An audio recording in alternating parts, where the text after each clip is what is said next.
Hey everybody, it's Scotty from Scotty's Record Shop with a contest entry for Mean Mr. Mayo's 500 subs contest, Joe. Congratulations, buddy, for getting 500 subs. It's always nice to just converse with you whenever we get a chance, back and forth, you know, or whatever. Yeah. One thing I can say honestly about Joe is he's a really, really nice guy. And a great part of the vinyl community. So, it's my pleasure to try to pull off this video for him. It has been quite the ordeal. This is like take number 8. And it's not because I'm trying to get it perfect, which connects to the first question. It's just because I've had kids walking in on me, all kinds of other things that have been going on. So that leads to the first question. And I'm not going to answer all the questions, but I'll answer a few of them. Uh, what do you do to prepare for a video? Usually, I don't do very much. I try to find a reasonably quiet place in in my house, which isn't always easy in this small apartment. The other thing that I really try to do is make sure that the lighting is okay. I mean, tonight I'm in my bedroom, or in my wife and my bedroom, and it's as quiet as it can be. Every once in a while, you hear some birds chirp because we have some birds in here, uh, but really not very much. Not that I don't appreciate the people that do put a lot of time and effort into making their videos. It's just I just don't have the time, and I'm just hoping that the content is good enough. Good enough for you guys. The other two questions that really wanted to address. First one was dealing with an artist or a group, genre, whatever, that people in the VC really like. It's very popular, or whatever. Maybe I'm not exactly getting these questions right, but close enough. Huh? But that I don't really just care for. I'm going to go into two different directions with this, primarily. Number one, I like jazz. Okay. Um, but I've never been a fan of free jazz. I mean, I know how to play actually more than one instrument fairly proficiently. I know how to play some jazz. Um, it's not that I don't know structurally, artistically, aesthetically what's going on with that music. I just don't care for it. I appreciate why it is viewed the way that it is and how it did open up music in a lot of ways.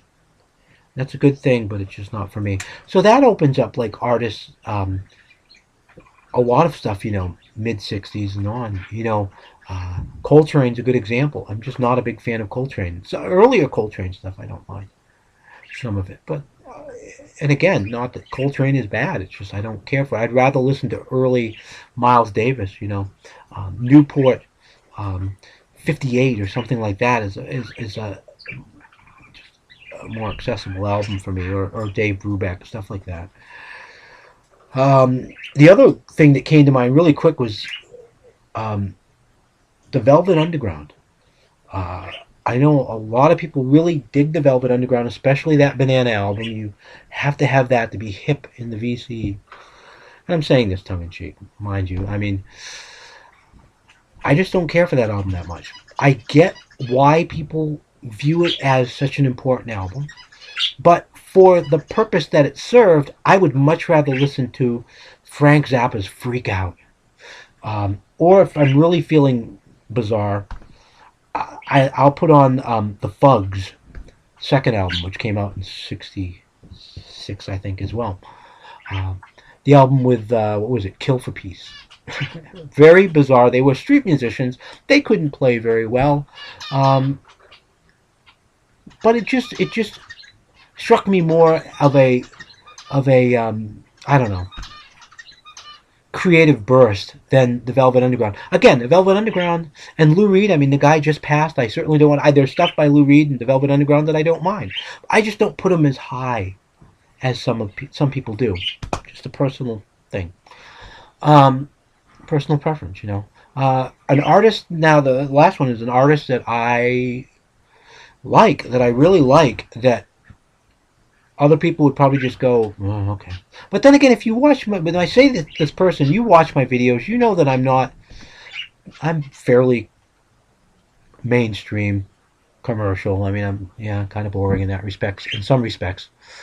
Um, so this may not be a huge surprise for some of you, but and I'm actually thinking about doing an artist profile of this guy and really getting into his music and tearing it apart a little bit in a good way. I'm talking about Barry Manilow. Yeah, I admit it on camera and for the whole world to see. I grew up listening to Barry Manilow, and I know that it's very commercial. I know that it's incredibly overplayed, especially back in the 70s it was.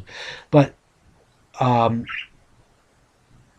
there's just something about it that struck me as a child. Uh, Brings back a lot of memories when I listen to that music. As I became a musician, not that I really ever play, not like I sit down at the piano and play Mandy all the time, but although I think it's a pretty song. Um, from an artistic point of view, like a good example would be the song Copacabana, which I've talked to a few people about. It drives them nuts. They hate that song, and probably you do too. And I understand that.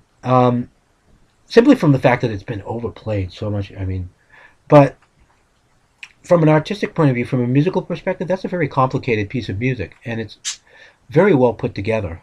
Um, and when I actually looked at the music itself, I gained a whole new appreciation for it, for that particular song, and for Barry Manilow. As a matter of fact, I think he's a very good arranger. I think he's a wonderful pianist, and he's a good songwriter. You know, for what it is. I mean, it's not Coltrane. You know, but anyway, enough of that. So yes, down the road, be on the lookout for my Barry Manilow artist profile. Be on the lookout or be on the run. It all depends. I'd be kind of curious to see actually how many people actually watch it. You know, I don't know.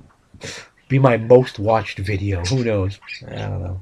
But anyway, again, congratulations, Joe. You know, you're a great guy. I've said that before, but I say it again because I really mean it. I hope you keep pumping those videos out. I especially appreciate those solo Beatle reviews that you do. You know, and you're going to have to just keep them coming because I love them. And I know a lot of other people that subscribe to your channel too dig them, along with all the other stuff that you do. Alrighty, buddy. That one's for you. Or as Barry Manilow would say, this one's for you. Ugh, anyway, enough of that. Hey, until next time, everybody. Peace and love.